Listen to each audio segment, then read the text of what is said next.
Apprentices are typically, though not exclusively, the younger members of our workforce.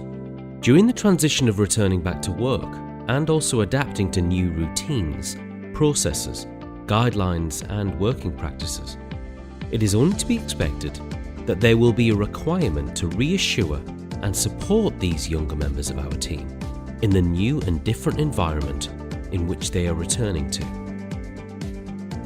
As their leader, it is essential that you demonstrate understanding and empathy with the feelings of change that many will be experiencing. Therefore, we cannot just pick up where we left off before lockdown commenced. Be mindful that people are feeling anxious about many things right now. This is often reflected in their behaviours. If you observe examples of this, it is likely to be an indicator that you need to have a discussion and inquire to how they are feeling.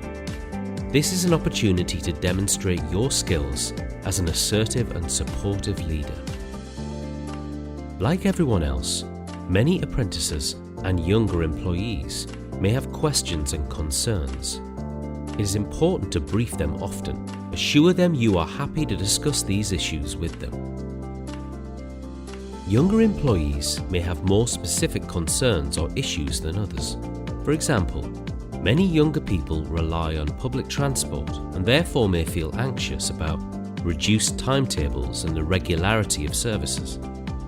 They may even feel uncomfortable about travelling in close proximity to others, despite social distancing.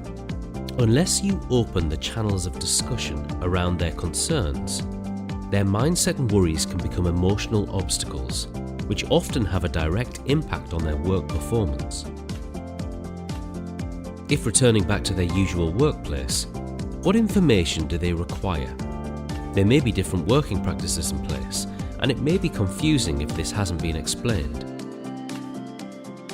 There may also be a requirement for some employees to use new or additional PPE. They will need to be briefed if this is the case. You must make your expectations clear to them in terms of what you expect them to do differently. They will also need practical information, such as how to obtain new or replacement PPE.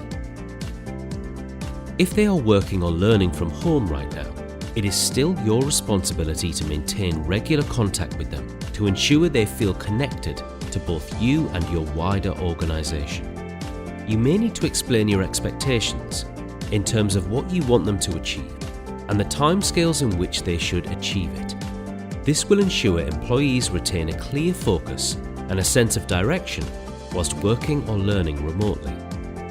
Provide as much information as you can, but don't be afraid to admit that we are dealing with much ambiguity right now. Assure them that you are willing to discuss anything that they are unsure of. Try to communicate early and often, present the facts, and demonstrate that you are an empathetic, approachable, and confident leader.